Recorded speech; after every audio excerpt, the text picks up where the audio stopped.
দিলেই তো হয়। যেহেতু নিতে পারেনি এগুলোর হিসেব করে কোনো লাভ নেই। তুই আমার চোখের সামনে দূর হ, আমি পেপার পড়ছি, যা। টাকা চাইলে গেলে এরকম করবা।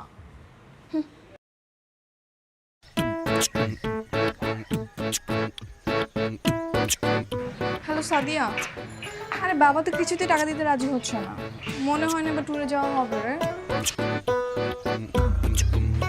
হ্যাঁ, এই ফোনটা রাখতো।